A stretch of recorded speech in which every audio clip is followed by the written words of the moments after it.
Bab 365, ambil.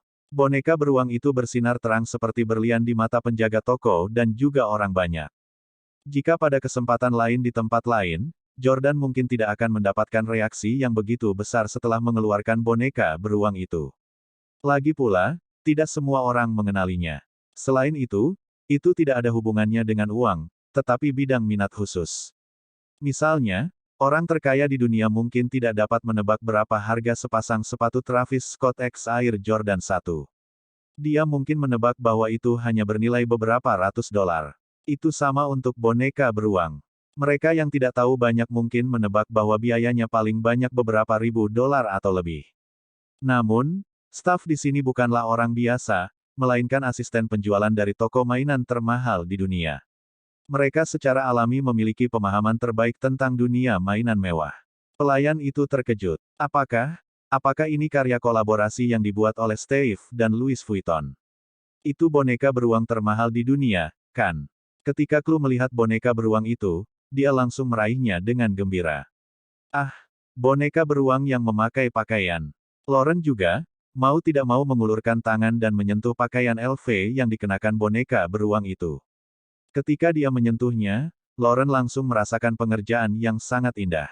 Sebagai kecantikan papan atas di DC, Lauren tentu sangat mengenal pengerjaan Louis Vuitton karena dia telah menggunakan banyak produk mereka. Anggota staf lainnya berkumpul di sekitar mereka dan bertanya, benarkah? Apakah boneka beruang itu bernilai lebih dari 2 juta dolar? 2 juta dolar. Mendengar harga ini, Chris langsung terlihat malu. Dia telah membeli begitu banyak hadiah di toko ini, tetapi jumlahnya hanya lebih dari 200 ribu dolar. Itu tidak seberapa dibandingkan dengan hadiah 2 juta dolar dari Jordan. Merasa dipermalukan, Chris segera merebut boneka beruang itu dari tangan Chloe dan melihatnya sebelum berseru, ini palsu. Petik 2. Setelah mengatakan itu, dia melemparkannya ke kejauhan. Boneka beruang yang bernilai lebih dari 2 juta dolar dilempar ke tanah oleh Chris. Chris Heng, kamu pasti memiliki keinginan mati. Angkat boneka beruang itu segera. Jordan berteriak putus asa. Aku akan mengambilnya, aku akan mengambilnya. Staf layanan segera berkata. Namun, Jordan menegur, tidak ada dari kalian yang mengambilnya. Aku ingin dia mengambilnya sendiri. Namun, Chris menjawab tanpa rasa takut, mengapa saya harus mengambil barang palsu yang harganya beberapa ratus atau bahkan beberapa puluh dolar? Petik 2. Jordan berkata dengan marah, apa yang membuatmu begitu yakin bahwa itu palsu? Bisakah kamu membedakannya? Chris berkata, saya tidak bisa, tapi saya tahu Anda bahkan tidak punya uang untuk ongkos taksi. Anda hanya seorang petugas keamanan yang pasti tidak mampu membeli hadiah lebih dari 2 juta dolar. Lauren menyela pada saat ini, mungkin itu hadiah yang dibeli Jordan sejak lama. Petik 2. Chris memikirkannya dan berkata, tidak, asetnya telah dibekukan. Tidak mungkin baginya untuk mengeluarkan ini. Ini pasti palsu. Jika itu asli, dia akan menjualnya demi uang alih-alih memberikannya kepada Chloe. Petik 2. Serius, Chloe adalah putriku. Bagaimana mungkin aku bisa menjual hadiahnya demi uang? Chris sangat suka memproyeksikan kekurangannya pada orang lain. Petik 1. Jordan berkata dengan marah, aku akan menghitung sampai 3. Angkat boneka beruang itu, jika tidak, jangan salahkan aku karena menumpangmu. Chris juga mengepalkan tinjunya dan membalas, ayo, menangkan pertarungan dan masuk penjara. Kalah dalam pertarungan dan pergi ke rumah sakit. Saya bisa menerima salah satu dari hasilnya, tetapi Anda tidak bisa. Lauren tidak ingin mereka berdua bertengkar dan dengan demikian berkata kepada Chris, Chris, kamu bersalah dalam hal ini. Bagaimana Anda bisa membuang hadiah yang diberikan Jordan kepada Chloe? Anda harus pergi mengambilnya. Petik 2. Menghadapi sikap sombong Lauren, Chris berkata, kecuali jika itu adalah boneka beruang asli yang bernilai lebih dari 2 juta, mengapa saya harus membungkuk untuk mendapatkan yang palsu? Petik 2. Lauren memandang staf layanan dan bertanya, bisakah Anda memverifikasi keaslian mainan itu? Lauren percaya Jordan tidak akan berbohong, jadi dia meminta mereka untuk memeriksa mainan itu dan memverifikasi keasliannya. Pelayan menggelengkan kepalanya dan berkata, manajer toko kami sering bepergian ke seluruh dunia dan telah melihat banyak barang mewah. Dia pasti bisa membedakannya. Dia akan segera datang. Kenapa tidak menunggu sebentar? Setelah sekitar 10 menit, seorang wanita berusia 30-an, yang mengenakan riasan tipis dan setelan jas, melangkah maju. Dia mengenakan label desainer, dan dia jelas kaya. Selain itu, dia memiliki gaya berjalan yang cukup mendominasi, yang membuatnya merasa seperti seorang ratu. Di mana Jamie Stele? Wanita itu bertanya kepada staf layanan segera setelah dia masuk. Dia pria berjaket hitam itu, jawab staf layanan sambil menunjuk punggung Jordan. Wanita itu berjalan cepat dan memukul Jordan di kepalanya bahkan sebelum dia bisa berbalik. Kamu brengsek yang tidak punya hati. Aku terkejut kau ada di sini. Petik 2. Jordan berbalik dengan terkejut dan melihat seorang wanita parubaya yang dewasa dan menawan, hanya untuk bingung. Anda Nona Monroe? Tanya Jordan. Nona Monroe tertegun sejenak ketika melihat Jordan. Kamu siapa? Mengapa Anda memiliki kartu keanggotaan Super Diamond Jamie? Jordan menjelaskan, oh, Jamie adalah saudaraku. Petik 2. Senyum segera muncul di wajah menawan Nona Monroe dan dia berkata, oh, jadi kamu saudara Jamie. Si brengsek itu terus membual tentang menjadi yang paling tampan dibandingkan dengan saudara-saudaranya, tapi dia jelas tidak setampan kamu. Petik 2. Jordan sedikit malu dan dia bisa melihat bahwa Nona Monroe yang anggun ini memiliki hubungan yang tidak biasa dengan Jamie. Jordan berkata, Nona Monroe, Anda datang tepat waktu. Saya ingin meminta Anda untuk memverifikasi apakah boneka beruang yang saya beli itu asli atau tidak. Nona Monroe melihat boneka beruang yang diletakkan di tanah dan segera berlari dengan sedikit sakit hati. Hei, boneka beruang ini adalah produk kolaborasi antara Steve dan Louis Vuitton, kan? Ini bernilai lebih dari 2 juta dolar. Apa yang salah dengan kalian? Apakah Anda akan membiarkan barang pelanggan yang bernilai lebih dari 2 juta dolar tetap di tanah? Apakah kamu tidak tahu cara mengambilnya? Petik 2. Jordan berkata, jangan salahkan mereka. Saya mengatakan kepada mereka untuk tidak mengambilnya. Mohon konfirmasi apakah itu asli. Nona Monroe menyentuh kain LV, dengan hati-hati mengamati pengerjaan boneka beruang, dan kemudian berkata, ini 100% asli. Saya pernah ke Steve. Teddy bear ini diproduksi oleh perusahaan mereka. Jordan mengangguk dan berkata, oke, terima kasih, Nona Monroe. Kamu bisa meletakkan boneka beruang itu. Petik 2. Apakah saya meletakkannya di tanah? Nona Monroe bertanya dengan bingung.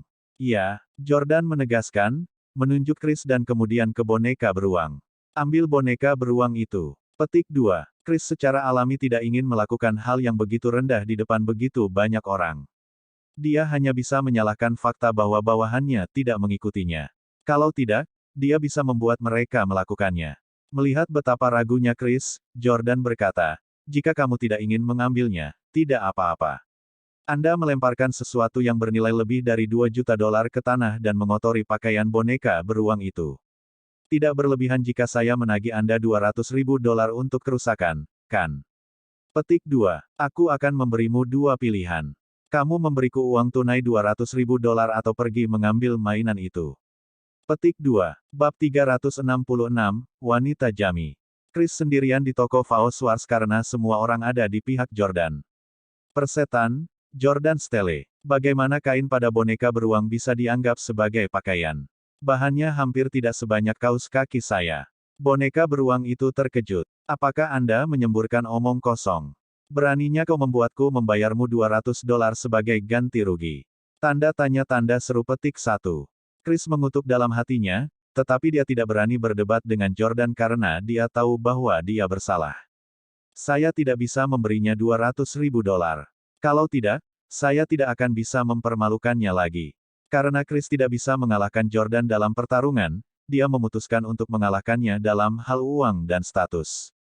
Karenanya, dia tidak akan pernah memberi Jordan uang. Menahan amarahnya kembali, Chris berjalan menuju boneka beruang di tanah dengan sangat enggan, dan mengambilnya. Dia kemudian berjalan menuju Clue dan berkata sambil tersenyum, ini dia, Clue. Clue meraihnya dan mengerutkan kening pada Chris. Huff. Jelas, Clue kesal dengan Chris karena merebut mainan itu darinya dan melemparkannya ke tanah barusan. Jordan senang, dan dia mengabaikan Chris. Sambil mengelus kepala Clue, dia bertanya, sayang, apakah kamu menyukainya? Clue mengangguk dan berseru sambil tersenyum, iya. Terima kasih ayah. Lauren menimpali, Jordan, kamu sebenarnya tidak perlu memberinya hadiah yang begitu mahal. Dia akan sama senangnya dengan yang lebih murah.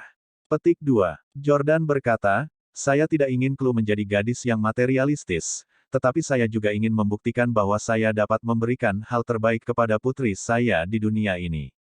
Petik 2. Setelah mengatakan itu, Jordan memelototi Chris, yang tidak mengucapkan sepatah kata pun. Hei, cowok, mari kita bicara di lantai atas. Nona Monroe menepuk pundak Jordan sebelum memintanya naik ke atas. Ada beberapa ruang kegiatan orang tua anak, pusat pendidikan usia dini di lantai 2, etalase Lego, dan beberapa area pengambilan foto di lantai 2. Karena sekarang bukan jam kerja, tidak ada seorang pun di lantai 2. Di lantai 2, Miss Monroe menyapa Jordan dan memintanya untuk duduk sebelum duduk bersila di seberang Jordan. Karena ukuran meja yang kecil, mereka berdua sangat dekat satu sama lain. Stiletto hitam tipisnya menempel di ujung celana Jordan, meskipun tidak jelas apakah dia melakukannya dengan sengaja atau tidak. Pria manapun di tempatnya akan merasa sangat canggung atau geli, dan tidak akan mampu menahan keinginan untuk melihat atau menggaruknya. Nona Monroe benar-benar sangat gerah. Mungkin karena usia dan auranya yang mirip dengan Victoria, Jordan tidak merasa jijik dengan tindakannya. Nona Monroe bertanya, "Hei, di mana saudaramu?" Petik 2. Jordan menggelengkan kepalanya dan berkata, "Saya tidak tahu." Nona Monroe menghela nafas dan berseru, "Si brengsek itu pergi bahkan tanpa memanggilku." Betapa menyebalkan. Jordan juga kehilangan kata-kata. Dia bertanya, "Berapa yang kakak saya belanjakan di sini untuk mendapatkan kartu keanggotaan Super Diamond itu?" Petik 2. Nona Monroe berkata dengan marah, "Habiskan uang, kakiku. Dia belum pernah ke sini sebelumnya. Setelah tidur dengan saya, dia bersikeras saya memberinya kartu keanggotaan tingkat tertinggi." Petik 2. Saya cukup bingung saat itu karena Jamie tidak punya anak jadi mengapa dia membutuhkan kartu keanggotaan untuk toko kami. Ternyata itu untukmu. Sekarang aku memikirkannya, bajingan itu mungkin tidur denganku hanya untuk mendapatkan kartu keanggotaan Super Diamond untukmu, ya. Petik 2. Jordan berkeringat dingin. Kenapa kamu menyalahkanku atas fakta bahwa seseorang tidur denganmu? Aku tidak bisa menerima pujian untuk ini. Jordan buru-buru berkata, tidak, Nona Monroe, Jamie dan saya tidak begitu dekat. Dia hampir membuatku terbunuh. Kartu keanggotaan ini jelas bukan untuk saya. Aku diam-diam mengambil ini dari tempatnya di pinggiran kota. Jamie pasti mengejarmu karena dia tidak bisa menolak kecantikanmu, pesonamu, dan auramu yang mendominasi. Dia memiliki kecenderungan untuk mendominasi wanita. Aku terlalu mengenalnya. Bahkan, Jamie tidak hanya memiliki kegemaran pada wanita yang mendominasi, dia juga menyukai wanita tua yang anggun, wanita muda yang menggemaskan, dan segala jenis wanita lainnya, asalkan cantik. Nona Monroe sangat gembira mendengarnya. Kamu benar-benar tahu harus berkata apa. Karena Anda salah satu dari kami, Anda dapat datang kepada saya kapanpun Anda membutuhkan bantuan di masa depan. Petik 2. Keluarga saya telah berada di DC selama 3 generasi, jadi mereka memiliki jaringan koneksi yang cukup baik. Jordan berterima kasih padanya. Terima kasih, Nona Monroe. Benar-benar ada satu hal lagi yang aku butuh bantuanmu.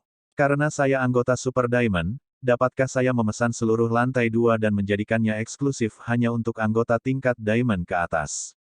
Petik 2. Nona Monroe tersenyum dan berkata, "Mengerti, serahkan padaku." Nona Monroe bangkit, berjalan ke bawah, dan meminta Lauren dan Chloe untuk naik ke atas. Saat Chris hendak naik juga, Nona Monroe mengulurkan tangan dan menghentikannya. "Apa maksudmu?" Chris bertanya dengan tidak senang. Nona Monroe berkata, "Maaf, anggota Super Diamond kami telah memesan seluruh lantai 2, jadi Anda tidak bisa naik ke atas untuk saat ini." Petik 2. Chris sangat marah. Dia awalnya ingin menggunakan metode ini untuk mempermalukan Jordan, tetapi dia malah dihina oleh Jordan. "Nona Monroe, Anda tidak akan membiarkan saya naik. Apakah kamu tahu siapa aku?" Chris bertanya dengan ekspresi mengancam. Namun, Nona Monroe tetap tenang. "Kamu pasti Chris, keturunan Hanks, kan? Anda sangat kuat. Semua orang di DC mengenal Anda." Chris berpunuk dengan dingin dan berteriak, "Beraninya kau menghentikanku jika kau tahu siapa aku." Nona Monroe melipat tangannya dengan dominan dan berkata, "Tuan Hank, aku beberapa tahun lebih tua darimu dan aku yakin kamu mengenal orang tua dan pamanku. Berbicara secara logis, Anda harus menghormati saya sebagai kakak perempuan. Petik 2. Ini nasihat untukmu. Berbaring rendah dan tetap low profile. Keluargamu tidak mengambil keputusan di DC. Anda, Chris tidak menyangka wanita ini begitu sulit untuk dihadapi, dan dia tahu bahwa dia benar-benar memiliki alasan yang sah untuk begitu percaya diri. Huff. Chris berpunuk marah dan pergi.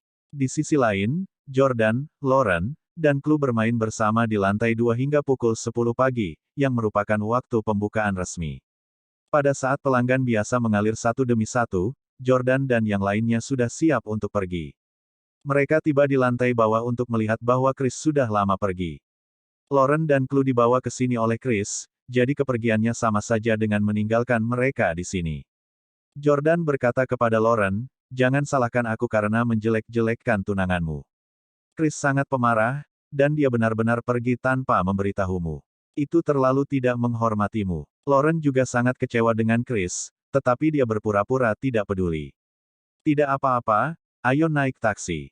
"Tidak, tunggu aku." Pada saat ini, Nona Monroe belum pergi, jadi Jordan berjalan mendekat dan bertanya, "Nona Monroe, apakah Anda mengemudi di sini? Bolehkah aku meminjam mobilmu sebentar?" Nona Monroe mengeluarkan kunci Porsche-nya dari tas Louis Vuitton dan menyerahkannya kepada Lucas. "Ambillah, saudara iparku tersayang." Petik 2. Jordan terdiam. Dia merasa sedikit canggung karena Nona Monroe memperlakukan dirinya sebagai saudara iparnya. Nona Monroe cukup cantik dan memiliki latar belakang keluarga yang baik.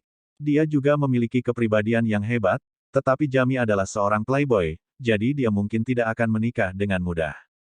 Bab 367, Lauren tergelincir dalam bahaya. Mobil Nona Monroe adalah Porsche Taycan putih, yang merupakan mobil listrik sepenuhnya. Chloe tertidur tepat setelah dia masuk ke dalam mobil. Dia hampir tidak bisa menjauh, mungkin karena dia kelelahan setelah 3 jam terus bermain di toko. Saat mengemudi, Jordan berkata kepada Lauren, "Jika kamu lelah, kamu harus tidur siang. Aku akan membangunkanmu saat kita sampai di rumah." Lauren menggelengkan kepalanya dan berkata, "Tidak, aku tidak mengantuk." Petik 2. Menjaga matanya tetap di jalan di depan, Jordan mengingat apa yang terjadi di pagi hari dan berkata, "Kamu seharusnya bisa menebak hubungan antara manajer toko, Nona Monroe, dan saudara laki-lakiku, Jamie, kan? Saya ingat bagaimana saya pikir Anda adalah wanita Jamie ketika saya pertama kali bertemu Anda di kafe di New York City. Aku terlalu mengenalnya. Dia pasti tidak akan membiarkan seorang wanita cantik pergi ketika dia bertemu dengannya." Petik 2. Ngomong-ngomong, selain melemparkanmu padaku, dia tidak menggertakmu atau apapun, kan? Saya tidak punya niat lain. Saya hanya ingin mengatakan bahwa jika dia telah menggertak Anda, saya akan memukulnya ketika saya melihatnya lagi. Mendengar nama Jamie, Lauren tetap tenang dan berkata, "Tidak, Jamie masih memperlakukan saya dengan hormat. Lagi pula, aku bukan wanita yang mudah tidur dengan pria manapun."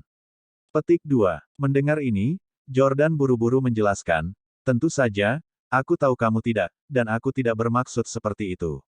Tolong jangan salah paham." Namun, Lauren berkata, "Aku juga tidak bermaksud seperti yang kamu pikirkan." Petik 2. Hah? Apa maksudmu? Jordan sedikit bingung. Kalau begitu, apa maksudnya? Lauren tiba-tiba merasa ingin mengubah topik pembicaraan. Dia menutup matanya dan berkata, "Aku juga sedikit lelah. Bangunkan aku saat kita sampai di rumah." Lauren memejamkan matanya. Tidak jelas apakah dia benar-benar tertidur atau hanya berpura-pura.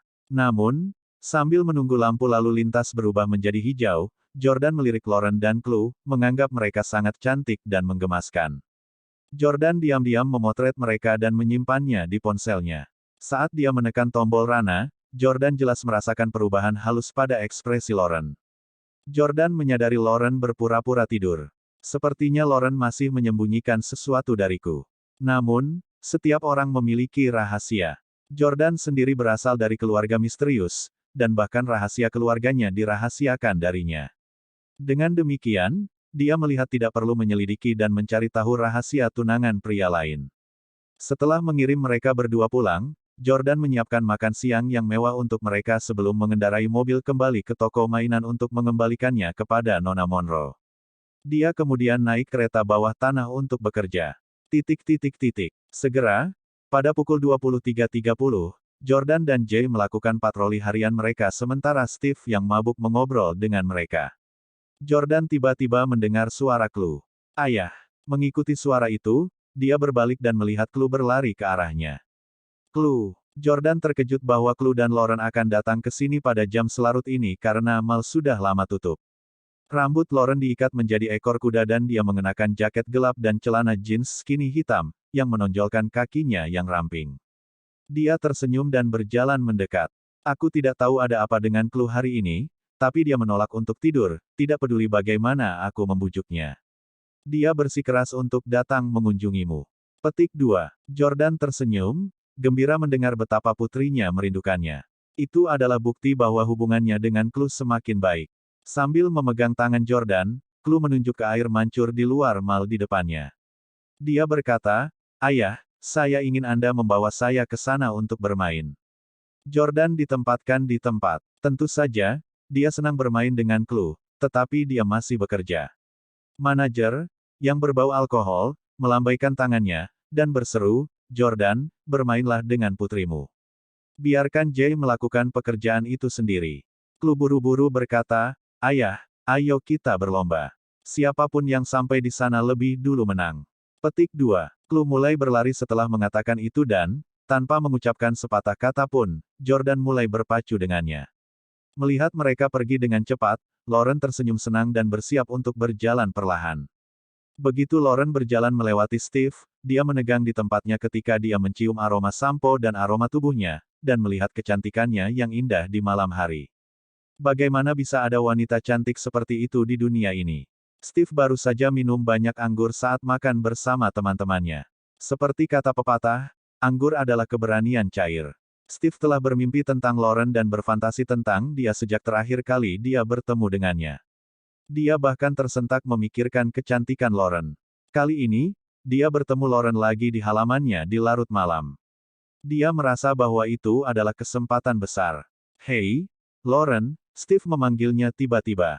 Lauren menghentikan langkahnya dan menatap Steve. Steve berpura-pura serius dan bertanya, "Sudah larut malam. Bagaimana kalian bisa sampai di sini?" Lauren menjawab dengan jujur, "Saya menyetir." Steve bertanya lagi, "Di mana Anda memarkir mobil Anda?" Lauren menunjuk ke tempat parkir di depannya dan berkata, "Di sana." Petik 2. Steve tiba-tiba berpura-pura bingung dan berkata, "Hei, kamu tidak bisa memarkir mobilmu di sana. Nantinya tim konstruksi akan datang untuk memperbaiki jalan tersebut. Mengapa Anda tidak berkendara ke area air mancur? Akan lebih mudah bagi Anda untuk pergi nanti juga. Jangan sampai putri Anda harus berjalan terlalu jauh." Petik 2. Lauren tahu bahwa dia adalah manajer departemen keamanan yang memiliki otoritas tertentu, jadi dia berkata, "Itu sangat tidak pantas, bukan?" Steve melambaikan tangannya yang besar dan berkata, "Tidak apa-apa. Aku akan menemanimu ke sana untuk mengemudikan mobilmu." Lauren melihat Jordan dan Chloe, yang sudah melarikan diri, tetapi dia tidak curiga, jadi dia berjalan bersama Stephen. Namun, Steve tidak pergi ke arah Lauren datang dan malah menunjuk ke jalan lain. Dia berkata, "Rute ini lebih dekat, dan lebih cerah di sini." Lauren mengikutinya, tetapi dia tidak menemukan sesuatu yang aneh. Namun, ternyata jalan ini hanya memungkinkan mereka berjalan melewati ruang istirahat petugas keamanan. "Lauren, ini adalah kamar istirahat pribadiku. Anda pasti lelah, iya. Mengapa saya tidak membawa Anda ke sana dan Anda bisa duduk sebentar?" Petik 2. Pada saat ini, Steve tiba-tiba mengungkapkan niat buruknya. Lauren buru-buru menolak, "Tidak, Steve, kamu boleh istirahat sementara aku pindah mobil sendiri. Aku tidak membutuhkanmu untuk menemaniku." Lauren menyadari ada sesuatu yang salah, tetapi karena Steve dengan susah payah memikatnya ke sana, bagaimana mungkin dia bisa membiarkannya pergi dengan mudah. Manajer menarik lengan Lauren dan menyeretnya ke ruang istirahat. "Ayo, duduk sebentar dan minum teh. Itu tidak akan memakan waktu terlalu lama." Dengan senyum jahat di wajahnya, manajer menyeret Lauren ke ruang istirahat sebelum segera mengunci pintu. Melihat Lauren yang seperti peri, Steve mulai meneteskan air liur tanpa henti. "Lauren, kau benar-benar cantik. Setelah hidup selama bertahun-tahun, saya belum pernah melihat wanita cantik dengan sosok yang luar biasa." Petik 2. Bagaimana kalau kamu bersamaku? Steve terus berjalan ke arah Lauren saat dia berbicara. Bab 368, apakah Lauren sakit? Lauren segera panik dan terus mundur ke belakang sampai dia mencapai sudut di mana tidak ada ruang baginya untuk mundur lebih jauh. Dia berasal dari DC, di mana kebanyakan gadis agak tangguh.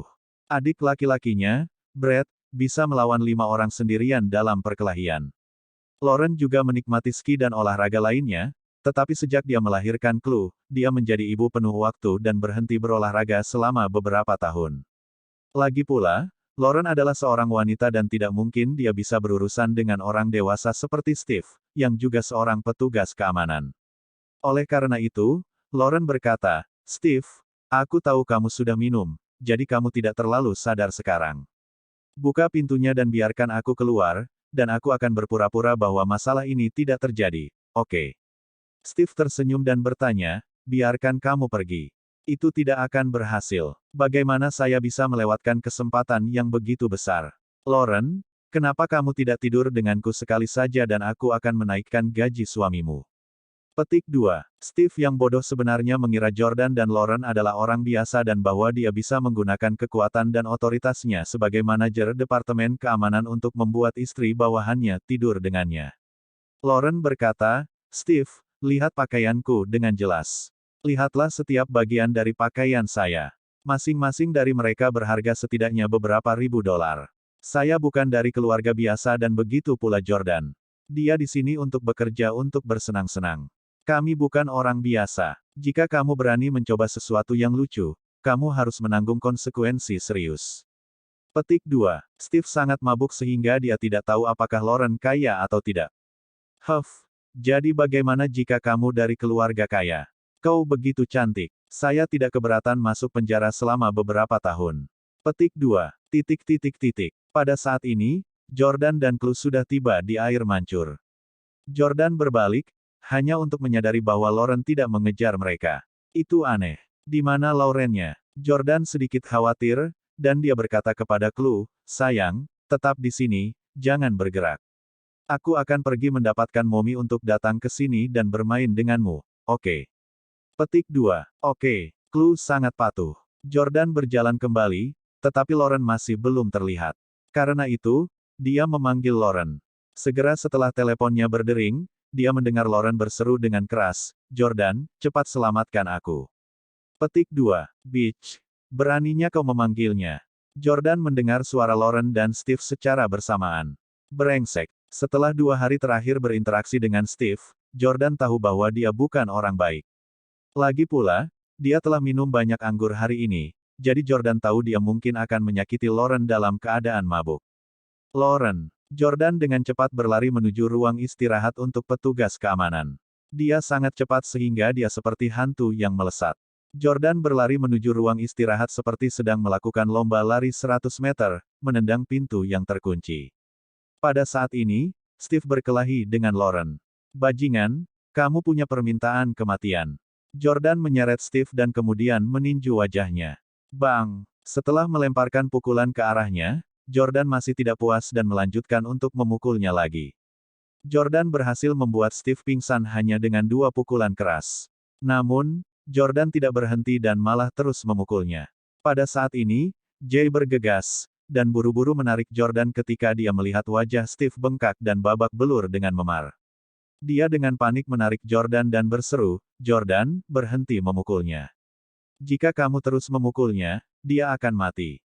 Jordan sangat marah. "Binatang ini harus mati." Petik 2. Jay berkata, "Jangan gegabah. Jika Anda memukulinya sampai dia mati, Anda juga harus masuk penjara.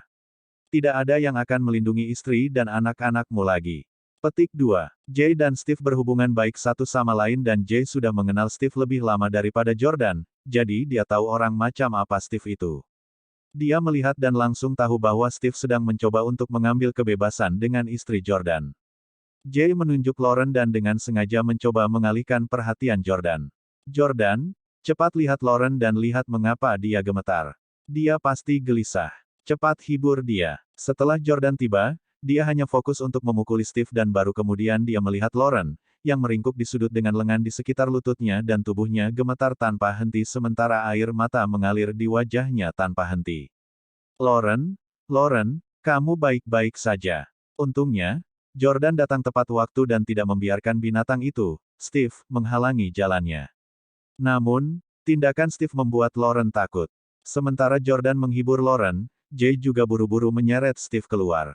Setelah dipukuli oleh Jordan untuk waktu yang lama, Steve mungkin lumpuh bahkan jika dia tidak mati. Melihat Lauren secara emosional tidak stabil dan tatapannya kosong sementara tubuhnya gemetar terus-menerus, Jordan segera mengeluarkan kotak obat pribadinya. Obat-obatan di dalam kotak semuanya langka di dunia dan tidak dibuka untuk umum. Hanya Steles yang bisa mendapatkan obat melalui saluran lain. Ada yang untuk menyembuhkan penyakit dan ada yang untuk merugikan orang lain. Jordan mengeluarkan pil putih, yang sebenarnya adalah obat penenang yang akan menenangkan emosi seseorang. Lauren, minum obat ini dan kamu akan merasa jauh lebih baik. Petik 2. Jordan menyerahkan pil itu kepada Lauren, tetapi dia tidak meminumnya dan sebaliknya, sepertinya mengingat sesuatu. Obat. Lauren panik, mengambil ponselnya, dan menelepon. Pada saat seperti itu, Jordan mengira Lauren akan menelepon keluarganya, tetapi yang mengejutkannya. Dokter Gale, cepat datang dan selamatkan aku. Dokter Badai. Apakah dia dokter pribadi Lauren? Tidak mengherankan bagi orang-orang kaya ini untuk memiliki seorang dokter pribadi. Melihat Lauren masih meringkuk di sudut ruangan dan menolak untuk bergerak, Jordan buru-buru membawa Clue mendekat. Namun, setelah Clue datang, Lauren hanya memeluk Clue dengan erat sambil tetap berada di sudut. Pada saat ini, Jordan tiba-tiba menyadari.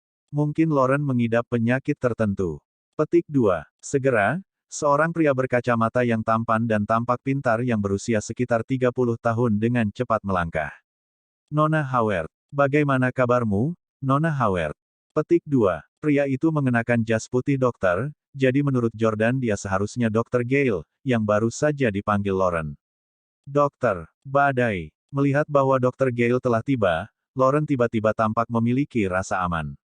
Dr. Gale berjongkok di tanah, memeriksa Lauren, lalu berbalik untuk melihat Jordan. Apa yang sebenarnya terjadi? Jordan berkata dengan jujur, baru saja, manajer Departemen Keamanan di sini mencoba melanggar Lauren, tetapi saya menghentikan mereka tepat waktu. Saya rasa dia mengalami pukulan emosional yang besar, jadi dia meringkuk di sudut dan menolak untuk keluar. Dr. Gale menyalak dengan ekspresi marah, sialan. Beraninya seorang manajer Departemen Keamanan meletakkan tangannya pada cucu perempuan Tuan Howard Sir. Saat Dr. Gale mengatakan itu, dia mengeluarkan sekotak obat dari sakunya dan berkata kepada Lauren, Nona Howard, tolong minum pil obat penenang. Petik 2. Lauren sangat patuh, dan dia meminum pil itu dengan patuh. Jordan sangat yakin bahwa pil yang diberikan dokter padanya pasti tidak bisa dibandingkan dengan pil yang baru saja diminumnya. Namun, Lauren lebih mempercayai dokter dan sangat bergantung padanya. Setelah Lauren meminum obatnya, Dr. Gale membantunya berdiri dan berkata, saya akan segera membawanya ke rumah sakit untuk perawatan. Petik 2. Melihat ini, Jordan merasa sedikit cemburu. Biarkan aku membantunya. Namun, Dr. Gale langsung membantah, Nona Howard tidak bisa disentuh oleh orang asing. Kau pengawal Howard, kan? Tolong bawa putrinya dan ikut saya. Mobil saya tepat di depan. Petik 2. Bab 365, ambil.